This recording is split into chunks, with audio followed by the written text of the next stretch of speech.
Hey everyone, Mr. Happy here, and in this video I'm going to be reminding you about the types of content you can expect for the rest of the Endwalker expansion. You see, back in live letter number 68, just a few months ago, Yoshi P himself detailed an overview of what to expect. Not absolutely every detail, but at least some things to be excited about. But that information is not expected to be known by everyone. I don't expect everyone to remember it, and some people may not have even been playing when this information was initially released. I'm kind of considering the occasional reminder series, maybe just to get a few more people informed about things they can expect. But I know I'll still get asked all the time, when's this, when's that? So, we'll see. But right now I just wanted to make it because I've been getting a lot more questions as of late than usual. So, with that, let's take a look at what to expect for the rest of Endwalker. Now, first and foremost, reminder that patch 6.1 itself is not done. Patch 6.15 will be released on June 7th, and that is going to contain 3 pieces of content. The Arcasadara Tribal Quest, which will be used for primarily leveling battle jobs from 80 to 90, as well as earn some rewards and get a little bit of story. There will be the Emeliant's custom delivery questline, as well as the Hildebrand series, making its long-awaited return. The Hildebrand series will also be continuing throughout the rest of the expansion, so that's something you can expect, even though I won't mention it for the rest of the video. There are also a few things that we currently don't know when they'll be releasing, but they are slated for 6.1x. Tataru's Grand Endeavor is another series of quests that we'll be getting throughout the rest of the expansion, as well as the Omega Beyond the Rift quest, which is more like a follow-up to the Omega Raid and the events of Endwalker itself.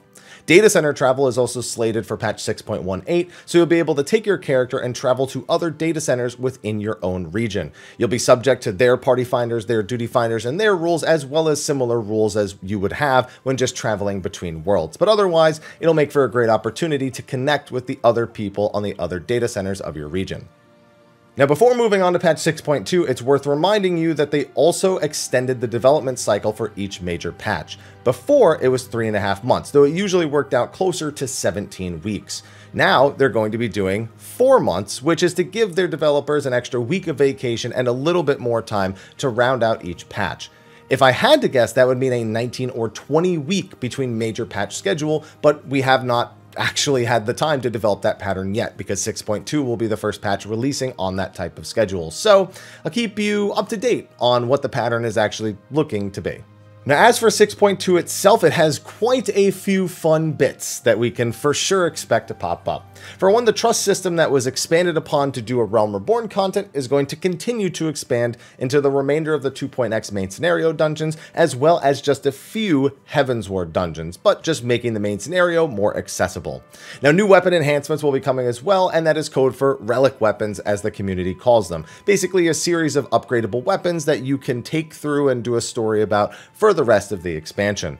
Now, previously that would be the Zodiac weapons, the Anima weapons, the Eureka weapons, and the Resistance weapons. We don't know anything else about them, but we can probably expect that in patch 6.25 or one of the other 0.2x patches. On top of that, a brand new type of content, Criterion dungeons. These will be scaling dungeons that will change depending on how many people you enter them with, anywhere from the number 1 to 4.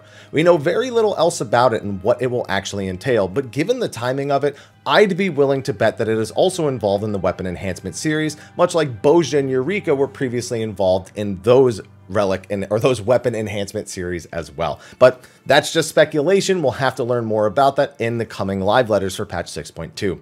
And finally, Island Sanctuary content that is inspired by Animal Crossing, meant to be a slice of life where you manage your own island, your minions run free, do farming, build houses. We don't know. We're still waiting on more information about that. They've only given us some general overviews of things you can expect to do. But given how popular Animal Crossing has been in the last couple of years, that was the main inspiration for this. So things you can do there, at the very least at the moment, we can expect you will be able to do there, but only time will tell. Now, this isn't all the content for 6.2. New main scenario, obviously Hildebrand, Tataru. Also, the Pandemonium questline will be returning in patch 6.2 with both a normal and savage difficulty. Item level will go up. There will be a new weekly cap tombstone. There'll be a new Unreal trial. We'll probably be beginning a new trial series, which I'm hoping is the 4 Archfiends from Final Fantasy IV, and a ton of other things they're probably not telling us about. So that's, just look forward to other things, I suppose, in that patch.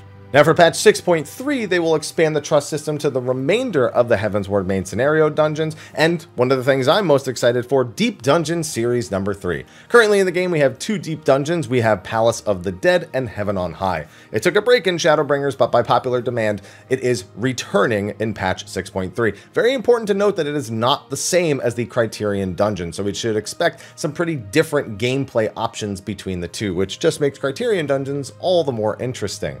Now, whether or not they make any other changes from the previous ones, we don't know, but it will likely be a very, very good leveling method for the rest of the expansion if you can tolerate doing it over and over and over and over again. Now, something that makes my heart skip a beat, Ultimate Duty number 5. Obviously, we don't know what the next Ultimate will be. Of course, there are a few guesses. The Warring Triad or the Omega series are definitely at the top of the bill for predictions, but I'm already thinking about that after all this DSR prog. Oof. You know what, though? This is a twofold decision. One, they're doing this because they had to delay DSR, or Dragon Song Reprise, from 5.5 to 6.1 because it was inhibiting their ability to finish the Endwalker expansion. So they moved this one to 0.3 clearly to avoid that situation, but if this one were to be delayed, it would likely be delayed until 6.5, which means no matter what, we should be getting 2 Ultimate Duties this expansion. So still excited to see that there. And a quick Island Sanctuary update. Who knows what that'll have? We'll just have to wait and see. Now again, on top of that, new main scenario, new side quest. Myths of the Realm will be getting its second raid there, and after the reception of the first one, I'm really excited to see what they do with number 2. A new Unreal, a new Trial, a Normal, and Extreme, plus any other stuff that they want to release. And finally, they bunched together 6.4 and 6.5, the trust system for all of Stormblood's main scenario dungeons, completing the entire expansion through and through to make sure it's all trustable. Criterion dungeons number 2 and 3, as well as an additional area for Island Sanctuary. What impact that has on the gameplay, who knows, but it's there, so we're talking about it.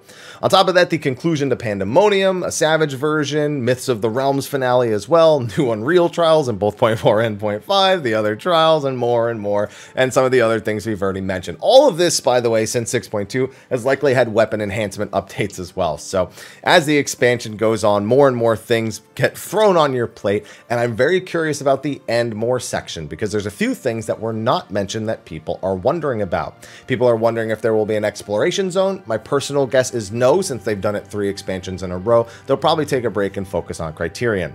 In the same vein, I'm not expecting a large-scale Savage raid like Delubrum Reginae, as much as I would like it. I just think they're also going to be taking a break from that. There are other questions, of course. There will be job adjustments and things along those lines, but it's looking bright for the rest of Endwalker. And then we can start thinking about, around this time, patch 7.0. So let's not get ahead of ourselves too much, though.